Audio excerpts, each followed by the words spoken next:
जब आप पैदा हुए थे उसके आसपास एक फिल्म आई थी हिंदी में, राम तेरी गंगा मैली, शायद आपने नाम सुना होगा। उसमें नायक नायिका को संबोधित करके गीत गा रहा है, और नार्सिसिज्म का इतना बड़ा लक्षण मैंने कभी नहीं देखा। वो क्या कह रहा है, मुझको देखोगे जहां तक, मुझको पाओगे वहां तक, रास्तों से कारवां तक, इस जहां से उस जहां तक, मैं ही मैं हूं, मैं ही मैं हूं, दूसरा कोई नहीं। यदि आपकी जिंदगी में ऐसा प्रेमी प्रेमिका आ जाए तो सीधे लेके जाना है साइकेट्रिस्ट के पास। आपकी जिम्मेदारी बनती है। सच्चा प्रेम करते हैं तो उसका इलाज करवाइए, क्योंकि यदि आपने उसका इलाज नहीं करवाया तो वो आपका इलाज कर देगा। और जो नार्सिसिस्ट किस्म के दोस्त होते हैं, नार्सिसिस्ट किस्म के प्रेमी प्रेमिका होते हैं, पति पत्नी होते हैं, उनका लक्षण ये है, वो शुरुआत करते हैं लव बॉम्बिंग से। लव बॉम्बिंग मनोविज्ञान का एक कंसेप्ट है, लव बॉम्बिंग। प्यार की बमबारी कर देंगे आपके ऊपर, इतना ज्यादा मैसेज करेंगे, miss you, love you, like you, ये वो। 24 घंटे में कम से कम 500 मैसेज करते रहेंगे। और आप सोचेंगे कि इतना प्रेम करने वाला मनुष्य मुझे मिला है, ऐसा तो दुनिया में किसी को नहीं मिला। ये पहला फेज है, ये स्थायी नहीं है, ये सिर्फ पहला फेज है। वो दरअसल सिर्फ अपने आप से प्यार करता है, और इस समय आपको प्यार करने की वजह से वो अपने आप से प्यार कर पा रहा है। आप केवल एक टूल हैं जिसको हासिल करके उसको खुद से प्यार करने की वजह मिल गई है। और ऐसे व्यक्ति को जो अगला स्तर आता है उसको गैस लाइटिंग बोलते हैं मनोविज्ञान में। गैस लाइटिंग शब्द आपने सुना या नहीं सुना पता नहीं। गैस लाइटिंग एक टर्म है, इसका मतलब ये होता है दूसरों को इतना छोटा करके साबित कर देना, इतना आरोप लगाना कि वो बेचारा अपनी सहजताओं को भी पाप समझने लगे, अपनी कमजोरी समझने लगे। जैसे सुबह मान लीजिए उठने की बात है, सबका मन करता है आराम से उठने का। ये लाट साहब तो 8 बजे उठेंगे। अगर पत्नी एक दिन थोड़ा सा लेट उठ गई तो उसको इतना सुना देगा, तुम कैसी औरत हो, कोई शर्म नहीं तुम्हारे अंदर, तो तुम 8 बजे उठ रही हो। खुद रोज 8 बजे उठता है, 8 बजे उठ रही हो, नरक जाओगी तुम तो। मेरी माँ को देखो 4 बजे उठती है सुबह। इतना सुना देगा, इतना सुना देगा कि उस बेचारी को सुबह 8 बजे उठना इतनी गिल्ट फीलिंग हो जाएगी कि वो धीरे धीरे खुद को धिक्कारते धिक्कारते खत्म हो जाएगी। ये इसका उल्टा भी हो सकता है, कोई महिला किसी पुरुष को करे, ये भी हो सकता है। अपने साथी को, अपने दोस्त को, अपने पति को, पत्नी को, अपने किसी रिश्तेदार को उन चीजों के लिए ब्लेम करना जो दरअसल ब्लेम करने वाली नहीं है, इतना ब्लेम करना कि वो बेचारा इंफीरियोरिटी कॉम्प्लेक्स में, गिल्ट कॉम्प्लेक्स में चला जाए, इसको बोलते हैं गैस लाइटिंग। तो यदि कोई प्यार की बमबारी कर रहा हो तो खतरा है कि अगला स्तर ही आने वाला है। फिर वो आपको हर चीज के लिए जिम्मेदार साबित करेगा, आपका आत्मसम्मान छीन लेगा, सेल्फ रिस्पेक्ट, सेल्फ एस्टीम खत्म कर देगा। ये मोटा मोटा लक्षण जो है, ये लक्षण अगर किसी व्यक्ति में आपको सारे एक साथ दिख जाएं तो उसको हम कहेंगे कि वो नार्सिसिस्टिक व्यक्ति है या नार्सिसिस्ट है। आपके मन में एक सवाल ये आ रहा होगा, कितना मुश्किल नाम क्यों रखा है इसका? इसके पीछे एक कहानी है, और उस कहानी का जो केंद्रीय चरित्र है उसका नाम है नार्सिसस। और नार्सिसस के नाम से इसका नाम पड़ गया नार्सिसिज्म। दरअसल कहानी 2 कैरेक्टर्स की है, एक नार्सिसिस है और एक ईको है, या एको है, जो भी आप बोलते हैं उसको। देखिए, दुनिया के सभी धर्मों में जो शुरुआती कथाएं हैं, कहानियां हैं ना, बहुत रोचक कहानियां हैं। उन कहानियों का एक पर्पस क्या होता है कि नैतिक विचार सिखाने के लिए कहानी का इस्तेमाल करें। जब आप छोटे थे, आपको याद होगा, आपके पेरेंट्स आपको कहानियां सुनाते होंगे। आपकी पीढ़ी तो नहीं सुना पा रही है, जब आप पेरेंट्स बनेंगे तो कहानियां शायद नहीं सुना पाएंगे, क्योंकि बच्चा सुनना भी नहीं चाहेगा। वो कहेगा आप चुप रहो, मैं टीवी में देख लूंगा, डोरेमोन आ रहा है मैं उसकी कहानी सुन लूंगा, और शिनचैन आ रहा है मुझे उसमें ज्यादा रुचि है, आपकी कहानी में कम रुचि है। लेकिन आज से 1-2 पीढ़ी पहले तक सारे बच्चे कहानियां सुन सुन के बड़े हुए हैं। और पेरेंट्स की कोशिश क्या होती थी, कहानियों के माध्यम से बच्चों को नैतिक मूल्य सिखा दें। ये दुनिया के हर समाज में होता था। और बच्चे कई मुश्किल सवाल पूछ लेते हैं, उनका जवाब देने के लिए भी कल्पनाएं कर लेते हैं। जैसे मैं सोचता हूं कि ग्रीक समाज में किसी बच्चे ने पूछा होगा कि जैसे आप कहीं जंगल में जाके जोर से आवाज दें तो वो आवाज बार बार रिपीट होती है, बाद में एको होती है। तो बच्चे पूछते होंगे कि ये आवाज कहां से आ रही है। अब उस समय फिजिक्स इतनी विकसित नहीं थी कि फिजिक्स के बेस पे इसका आंसर आप दे सकें, तो फिर लोग कल्पनाएं कर लेते हैं। उन्होंने कल्पना कर ली कि ये जो आवाज है, इस आवाज के पीछे एक कहानी है बेटा, और वो जो कहानी है वो कहानी ये कहानी है। तो ये क्या कहानी है सुन लीजिए, फिर आपको पूरा अंदाजा हो जाएगा कि ये शब्द कहाँ से पैदा हो रहा है। एक बहुत प्रसिद्ध लेखक हुए हैं रोमन लिटरेचर में, ओविड नाम के, उनका एक महाकाव्य आपने नाम सुना होगा, मेटामॉर्फोसिस उसका महाकाव्य का नाम है, जो सीजर ऑगस्टस के समय में लिखा गया था, यानी कि ईस्वी पूर्व 27 से ईसा पश्चात 14 के बीच में कभी लिखा गया था, मतलब ईसा मसीह के दौर में लिखा गया था लगभग। उसमें जो भाग 3 है उसमें एक कहानी आती है, ये वाली कहानी। क्या कहानी है? ग्रीक कहानी है, ग्रीस की, यूनान की कहानी है। ये एक लड़का था नार्सिसस, और ये कौन था? तो एक देवता है, नदियों के देवता ग्रीस में, जैसे हमारे यहाँ होता है ना कि वर्षा के देवता, सूर्य देवता, चंद्र देवता, वहां भी खूब देवता माने जाते थे उस समय में।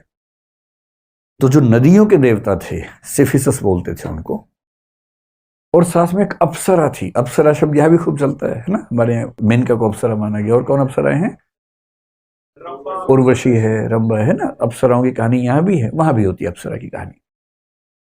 निम्फ बोलते हैं, NYMPH, निम्फ का मतलब होता है अप्सरा ग्रीक लिटरेचर में। तो एक अप्सरा थी वहां जिसका नाम था लिरियोपे। तो लिरियोपे नाम की अप्सरा और सिफिसस नाम के नदी देवता का जो पुत्र था उसका नाम था नार्सिसस, में एन लिख देता हूं।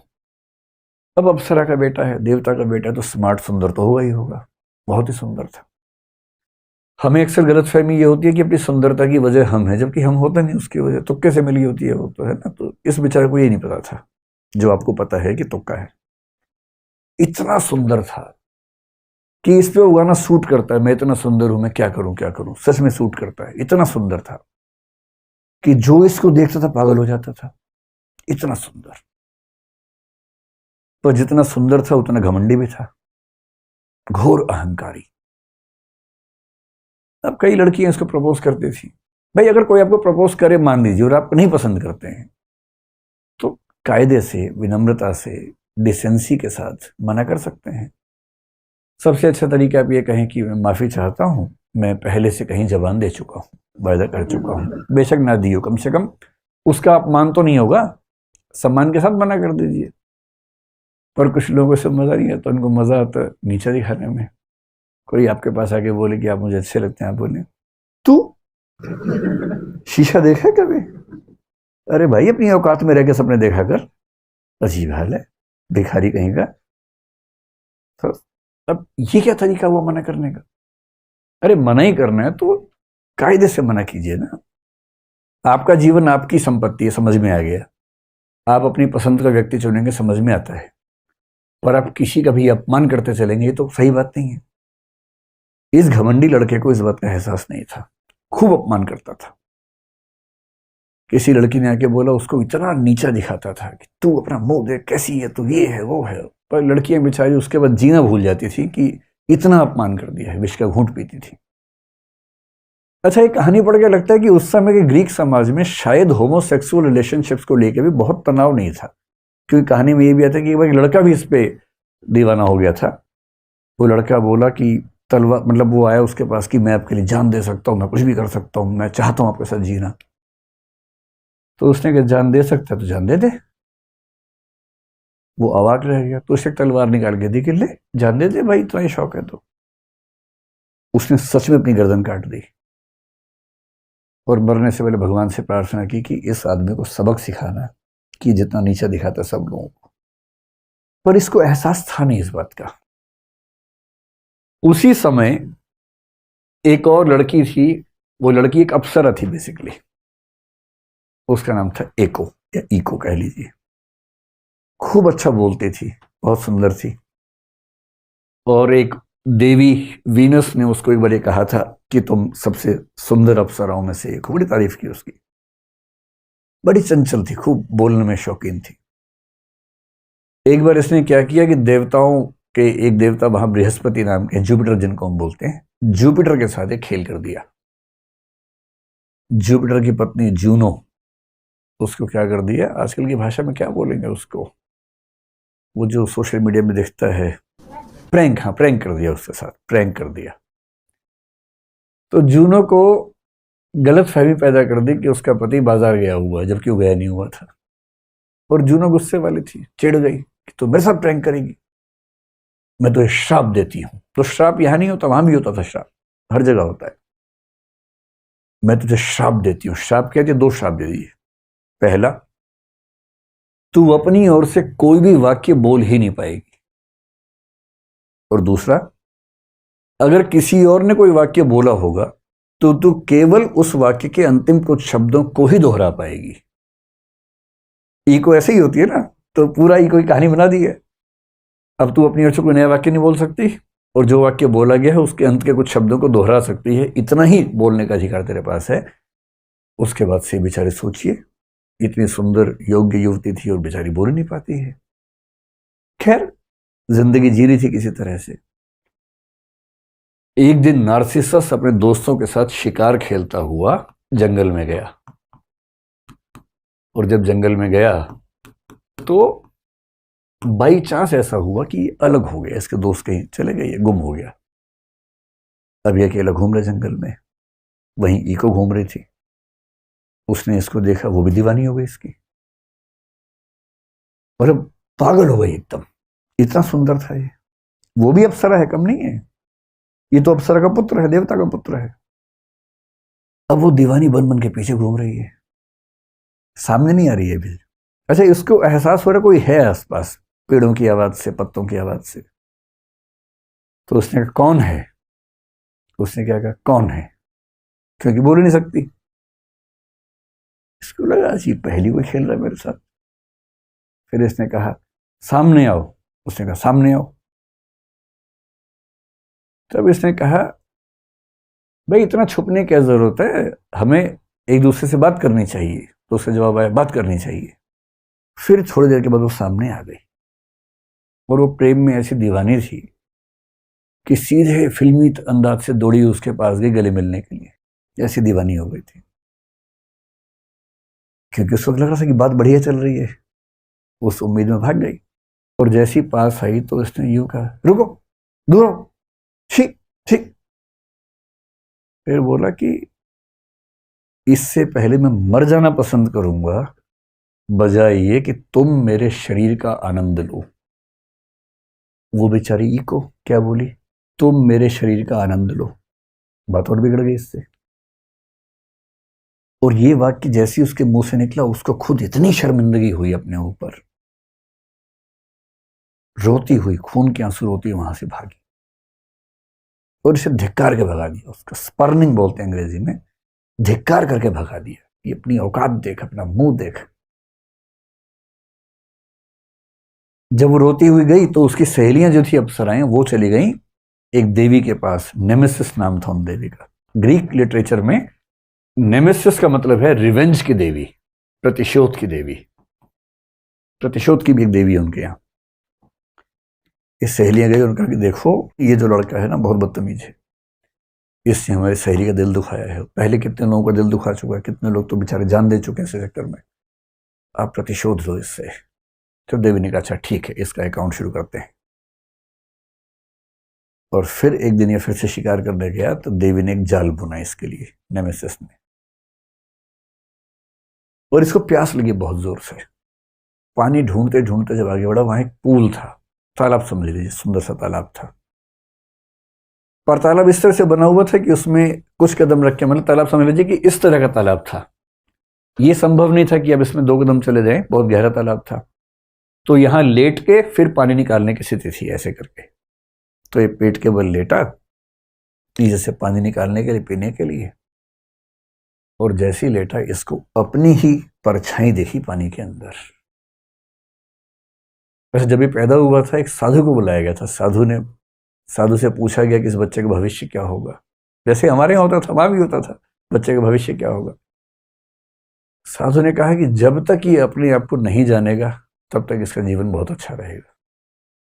जिस दिन इसने खुद को जान लिया, मुश्किल हो जाएगा। और आज उसने पानी में अपने रिफ्लेक्शन को देख लिया। जैसी देखा, ये खुद दीवाना हो गया। अच्छा, इसको ये नहीं पता था कि वो रिफ्लेक्शन है। उस समय तक विज्ञान उतना विकसित नहीं था कि समझ जाए कि रिफ्लेक्शन है। उसको लगा कोई और है, पानी के अंदर का देवता है शायद कोई। ये इतना पागल हो गया, जितनी पागल ईको हुई थी इसके लिए उतना ही पागल हो गया। और सहेलियों ने यही कहा था कि इसको भी ये पीड़ा समझ में आनी चाहिए कि जब हम किसी से प्रेम करते हैं और वो जब हिकारत से बात करता है तो कैसा लगता है। अभी बेचारा उससे कह रहा तुम कौन हो दोस्त, वो जवाब ही नहीं दे रहा। मजे की बात है, एक लड़का एक लड़के से ही कह रहा है, और ग्रीक लिटरेचर में इस बात को लेकर तनाव नहीं है उस समय। ये फिर कह रहे कि मैं तुमसे मिलना चाहता हूं, जवाब ही नहीं दे रहा। खूब रिक्वेस्ट कर करके मर गया, जवाब ही नहीं आता था अंदर से। अंत में बोला कि अगर तूने मुझे जवाब नहीं दिया तो इस जीवन का लाभ ही क्या है। और पीछे पेड़ के पीछे खड़ी होकर सुन रही ईको, उसको खुशी हो रही है कि आज इसको समझ में आई बात। और अंत में इसने तय किया कि अगर मैं इसके साथ जीवन नहीं गुजार सकता हूं तो ये जीवन बेकार है, और उसने अपने जीवन को समाप्त कर लिया। और अंतिम वाक्य क्या बोला, अलविदा, फेयरवेल। और पीछे से ईको ने क्या कहा, अलविदा। ये खत्म हो गया, आत्ममुग्धता में खत्म हो गया, अपनी ही सुंदरता को नहीं झेल पाया।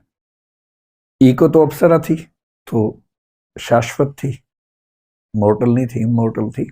लेकिन फिर एक कहानी बढ़ाई गई कि उसका शरीर खत्म हो गया, उसकी हड्डियां बन गई पत्थरों की तरह से, लेकिन उसकी आवाज बची रही।